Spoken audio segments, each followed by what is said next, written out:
সালাম আলাইকুম। আমি একজনকে দেখলাম রাজশাহী বিভাগের রাজশাহী শহরে, যিনি রাস্তাঘাটে সব জায়গাতে ভিডিও করে, তিনি হচ্ছে হাশেম আলী ভাই। একজন প্রতিবাদী ভিডিও করে, তাই আমাকে তার খুবই ভালো লাগে। সে ভাইকে আমার খুবই ভালো লাগে। আমি চাই এরকম প্রত্যেকটি জেলাতে যাতে 64টা মানুষ থাকে এরকম প্রতিবাদ করার জন্য। এটা শেয়ার করে দেন, আপনারা সবাই রেডি হয়ে যান এবং আমার ভিডিওটা শেয়ার করে দেন, ফলো, লাইক এবং সাবস্ক্রাইবার করে দেন। আর বলতে চাই ভাই, এরকম দেশের জন্য এরকম লোক যদি থাকে প্রতিবাদ করবে ওরা ইউটিউবে, ফেসবুকে, এটাই হচ্ছে আসল। সেখান থেকে নেতাগুলো শিক্ষা নেবে। কি ভাই, আপনারা সবাই তাকিয়ে তাকিয়ে দেখবেন, আমরা সব জনগণ দেখব।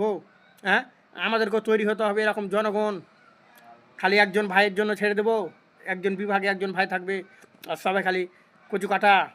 হ্যাঁ, যারা অন্যায়ের বিরুদ্ধে যারা প্রতিবাদ করবে না তারা একজন হিজড়া, সেটাই আমরা মনে করব যে তারা হচ্ছে হিজড়া। আমি অনেকগুলো দেখেছি যে অন্যায়ের বিরুদ্ধে প্রতিবাদ করে না, মানুষ শুধু দেখে। এই যে দেখেন পেঁয়াজের দামটা কী অবস্থা, আর দেশে পেঁয়াজের দামের কী অবস্থা, সিন্ডিকেট চলছে, সিন্ডিকেট, বুঝছেন? এগুলোর বিরুদ্ধে আপনারা জনগণ দাঁড়িয়ে যান, যাতে ভবিষ্যতে যে নেতাগুলো আসবে, রাজনৈতিক নেতাগুলো, তাদের যেন শিক্ষা হয়। এখান থেকে তাদেরকে শিক্ষা বোঝার জন্য আমাদেরকে তৈরি হতে হবে।